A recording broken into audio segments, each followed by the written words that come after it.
All right, y'all, we're back here. This is Dr. Brett here again. I'm going to go through something that sometimes can be a little controversial for people, or gets a little bit people's emotional juices going from that.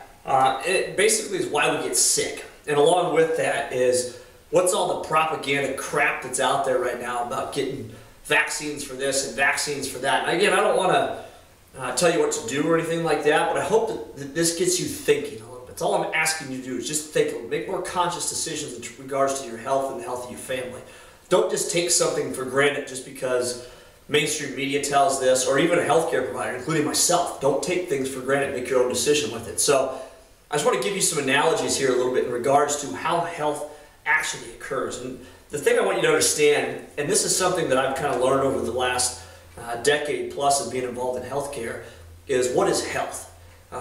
And for me, the best way to describe health simply is the expression of healthy energy. And I'm not talking bouncing off the walls type of energy. I'm talking about, does your body have the energy possible or necessary to run the processes and functions that take place within it? Just as an example, you think of like constipation. I know it's kind of an ugly thing to think about, but constipation is your body's lack of ability to digest food properly and excrete the waste necessary. If your body's energy levels and that process are properly working, the ability for your body to excrete waste happens in a normal fashion. Why do you start seeing constipation more in adults? Well, because their body's energy is low enough where it doesn't continue to do that process with it. You think of a lot of stuff. I mean, the ability for cells to repair themselves consistently. If your body slows down in regards to cellular repair on a consistent basis, that's called aging.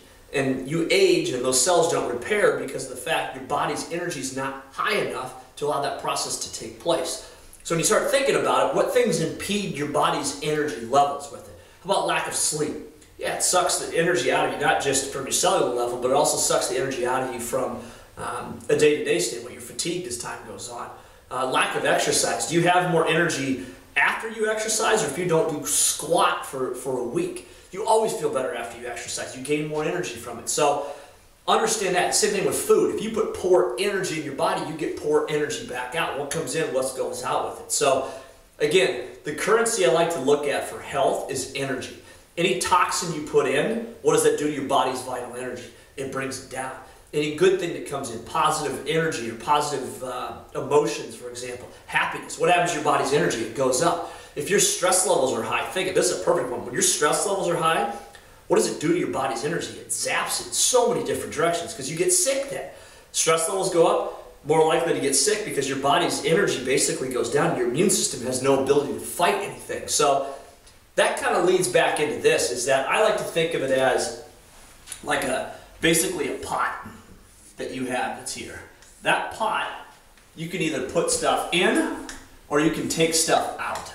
And I really like to think of it as what things you put in from a fuel standpoint, from a movement or motion, from a rest, from your mind as well too, as well as things you do just to feed your energy as a whole. Like obviously being a chiropractor, I look at if your nervous system is clean and clear of interference because your spine is working properly, it's not interfering with your body's ability to control itself, your energy is that much better. You're not stressing the system.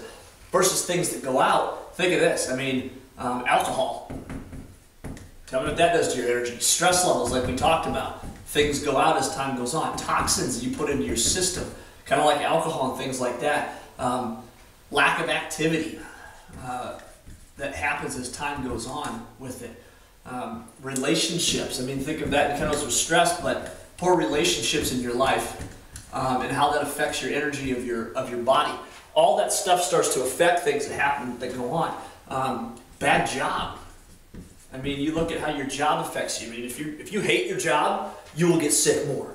And you just look at it from the conceptual standpoint, how it works. But what you have to understand is that if your bucket's full of good energy up here, what happens to the likelihood of you getting sick? It's less. Far, far less. Versus if your bucket is down here, your likelihood of getting sick does what? It goes way back up then at that point in time. So our goal is to stay here at this top level with as much as we can. Limit these, work on these through here. So let me take you through a quick thought process here. Let's think about the flu, for example. We're this time of year now where people are freaking out about the flu.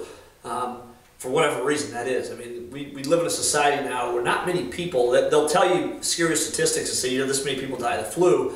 What you don't understand is what people actually die from the flu are not the average, ordinary, quote-unquote, healthy American regards. They're immune-suppressed, elderly, highly dysfunctional individuals that typically die from the flu or secondary effects from something like that, like pneumonia or other things that should have been dealt with from a quote-unquote healthy body.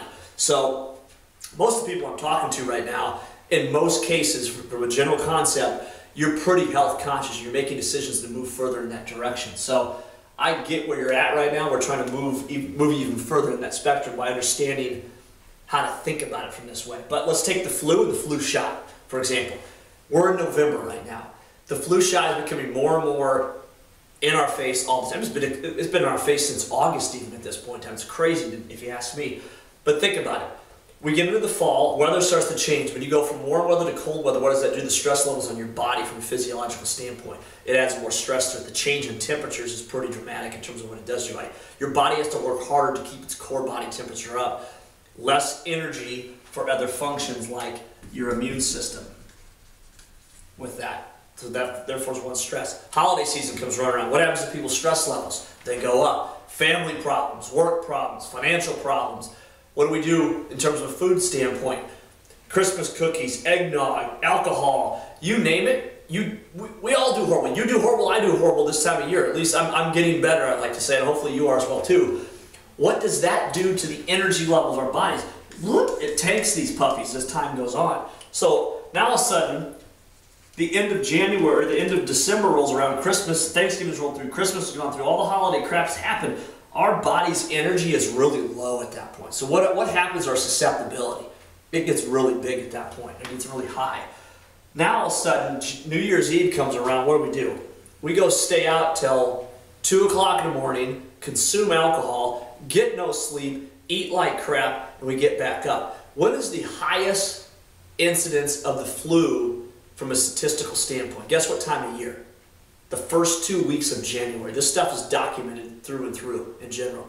So does it make a little bit of sense now as to why people get sick the first 2 weeks of January? What have we done to the body's energy? We've tanked it at that point in time.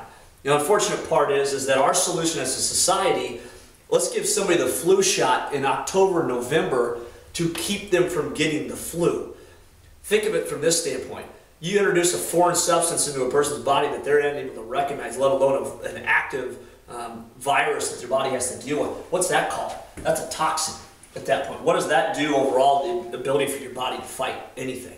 It drops it even further at that point. So what I want to impress upon you is the things that we do in terms of taking care of ourselves doesn't always make sense. When you really start to explore it and look at it from a physiological and just from a common sense standpoint, I hope that it gets you to want to make better decisions with it and question some of the status quo that's out there. Just because millions and millions and millions, and I'm talking 150 million Americans get the flu shot on an annual basis now, just because they get it, does that mean you have to get it? No.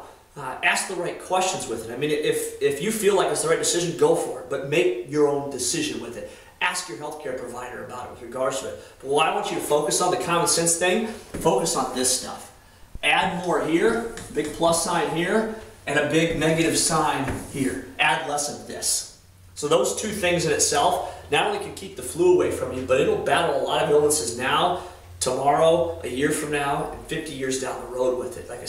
And basically what it comes down to is just you take back control of your health versus being a victim of the situations and of marketing and what everybody else tells you out there. Take back control of your own life, take back control of your own health at that point in time. So hopefully you guys got something out of this. Look forward to seeing you soon. Thanks.